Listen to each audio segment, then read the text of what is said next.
For 3 decades, Sydney Brooke Simpson lived wrapped in silence. The daughter of OJ Simpson and Nicole Brown Simpson watched the world flip her family's tragedy into headlines, jokes, and straight-up courtroom chaos. But while the public stayed glued to the trial of the century, Sydney was stuck carrying the one thing no verdict could ever wipe out: memory. It wasn't fame or money that shaped her life. It was one night in 1994 that never really ended. The night everything flipped upside down. On June 12, 1994, Los Angeles police were called to 875 South Bundy Drive in Brentwood. 2 bodies were found outside: Nicole Brown Simpson and her friend Ronald Goldman. Upstairs, inside the quiet condo, in a bedroom, 2 small kids were found asleep. One of them was 8-year-old Sydney Brooke Simpson. For the world, it was just another crime scene. For Sydney, it was the moment her life split clean in half, before and after. The investigation blew up into the most watched legal circus in modern history. Cameras packed the streets. Reporters chased every tiny detail. Her father, Orenthal James Simpson, once America's football golden boy, was accused of killing his ex-wife. When the famous white Ford Bronco took off down the freeway days later, Sydney was hidden away with family members, too young to really get what was happening, but old enough to feel the fear written all over every adult's face. What the world didn't know, or maybe just didn't care enough to ask, was what the kids heard that night. Years later, in a private statement filed with a legal agency in 2024, Sydney said she remembered heavy footsteps, a crash, a scream, then total silence. She remembered seeing a large male figure with blood on his hands, standing near the backyard doorway. At 8 years old, none of it made sense, but as she wrote decades later, "I knew it from that day on." When detectives questioned her in 1994, lawyers and relatives shielded her hard. Nobody wanted to traumatize her more, and nobody wanted a child holding the key to a nation's nightmare. The official report just said both children were found unharmed. What it didn't say was how deep that silence cut. School records from Brentwood Elementary later showed Sydney dealing with panic episodes, anxiety, and a fear of loud noises. She wouldn't sit near doors, cried at the sound of footsteps, and was eventually moved to a smaller private school to ease the stress. After her mother's funeral, custody went to Nicole's family, led by her grandmother, Judith Brown. The Browns, already crushed by grief, took in Sydney and her younger brother Justin, trying to piece together something that looked like normal life. But normal was gone for good. Every magazine cover, every TV replay of the trial ripped the wound back open. Even at 9 years old, Sydney had become part of history, and she never asked for it.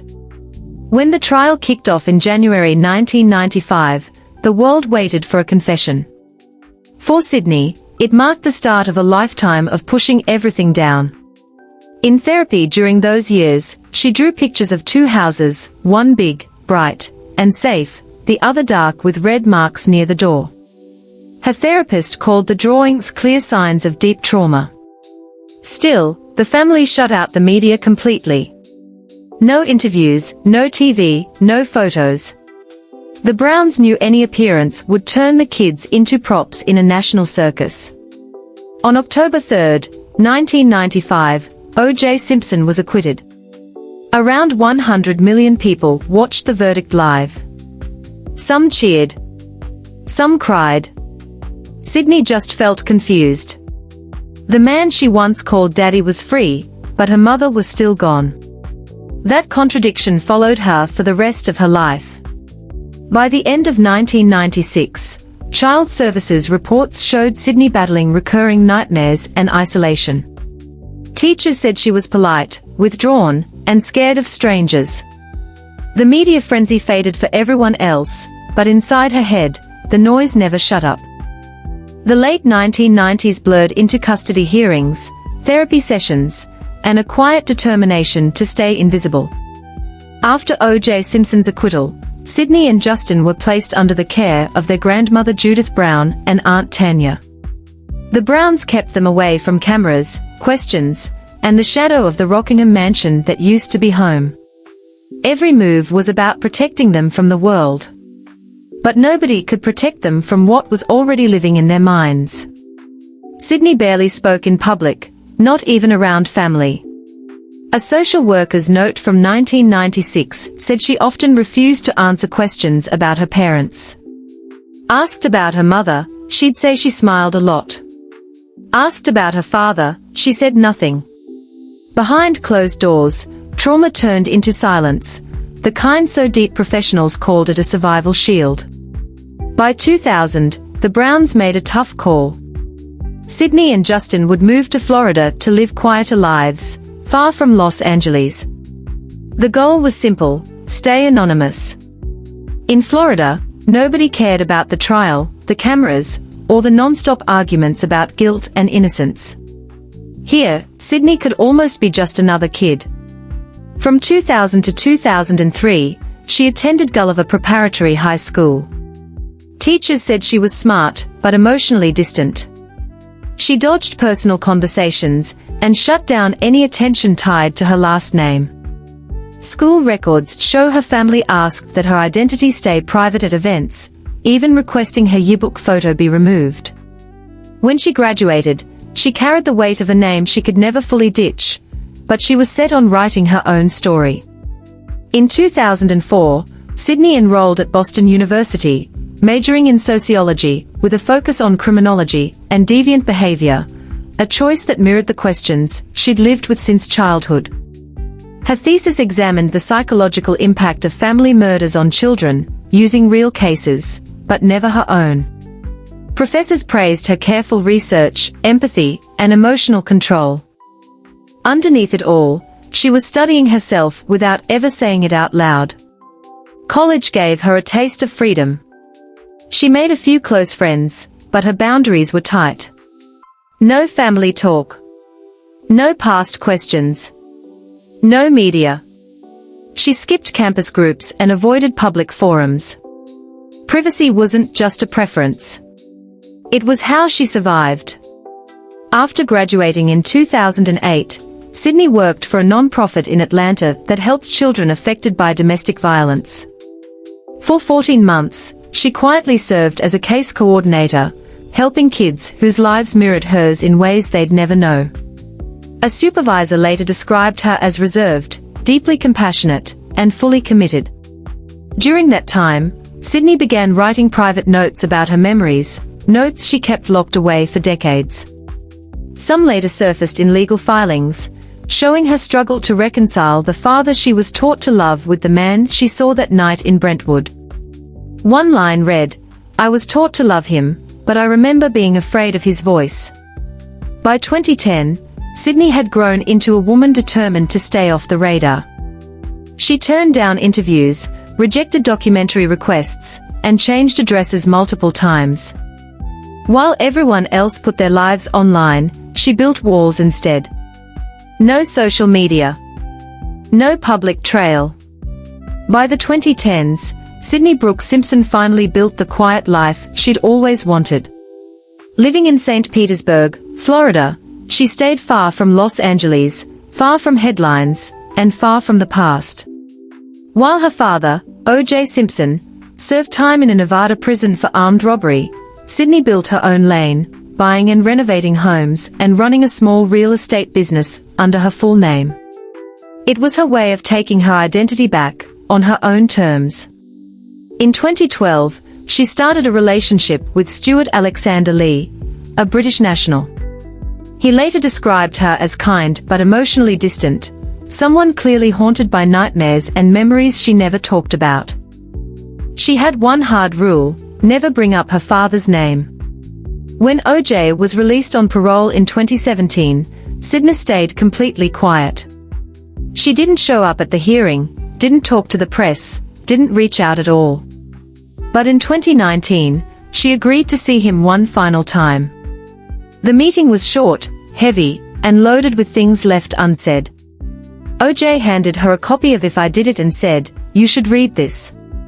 You'll understand me better." In a later written statement, Sydney said he didn't even need to spell it out. The way he looked at me, I knew that was their last meeting. She walked away, cut off all contact, and not long after formally rejected any inheritance from her father's estate. It was a final act of separation, and her quiet acknowledgement of what she had always known. The death of OJ and Sydney's revelation. On April 10, 2024, the man once known as the Juice, Orenthal James Simpson, died in Las Vegas at the age of 76. The official cause was complications from metastatic prostate cancer. His family confirmed his death through a short statement on social media, asking for privacy. The announcement was polite, distant, and sterile. But behind it was a daughter who had already made peace long before the world saw the headline.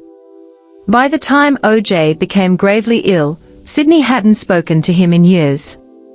The only exception was a brief private visit in late 2023, just months before he died.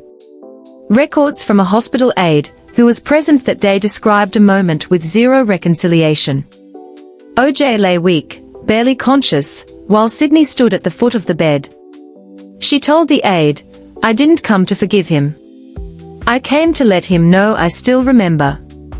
According to that same witness, OJ cried, but never said a word. Sydney's final words before leaving were quiet, but final. "I am no longer your daughter." After his death, her moves were fast and precise. She didn't attend the funeral. Her name wasn't listed on the death certificate as next of kin. She wasn't a beneficiary of his estate, not even mentioned in the will. Legal documents later filed in Clark County confirmed that Sydney had signed a formal disclaimer 3 months before his death. "I disclaim all rights to any portion of the estate, whether directly or indirectly, of OJ Simpson." It was rare and powerful, a daughter legally cutting ties with her father for good. But this wasn't about money. It was about morals. In a statement released by her law firm in May 2024, Sydney wrote 6 short paragraphs. The last one read, "I retain the right to choose what memory will survive in my life. I choose to keep my mother." That single line hit harder than any verdict ever handed down in court. For decades, people argued about OJ's guilt or innocence. But for the person who lived in that house, who saw the unthinkable as a child, there was never any doubt. She carried the truth in silence, and when she finally spoke, it wasn't to cameras or microphones, but through the cold, unemotional language of law. Sydney's revelation didn't come from a press conference or an interview. It came through documents, through signed refusals, legal withdrawals, and her public absence. Every action, every refusal, every silent move became part of a larger confession that she had seen, known, and chosen to live outside her father's shadow. In the months after OJ's death, several media outlets tried to get a comment from Sydney. None succeeded. Her representatives gave the same response every time. "Miss Simpson will not be participating in any public discussions related to Mr. Simpson's passing." But the truth was already out, not through words, but through what she left behind. In May 2024, internal estate documents confirmed that Sydney had disowned all assets connected to her father, including undisclosed joint investments, and trust holdings dating back to the early 2000s. The decision was final, no going back. "I cannot accept anything that has my mother's blood on it," she wrote in a private addendum. "Whether it is legal or not, it is morally wrong." This wasn't just turning down an inheritance. It was freedom. For 30 years, Sydney had been the silent child of the world's most public tragedy. With one document, she turned that silence into truth. For the first time since 1994, she was free, not from the past, but from the weight of it. Rebuilding a life from the ashes. After her father's death, Sydney Brooke Simpson didn't disappear. She simply kept living the quiet life she had already built. By 2020, she was the majority owner and CEO of JMI Investment Properties, a real estate company based in St. Petersburg, Florida. Every property, Every business record carried her full legal name. No initials. No aliases. No trace of her father.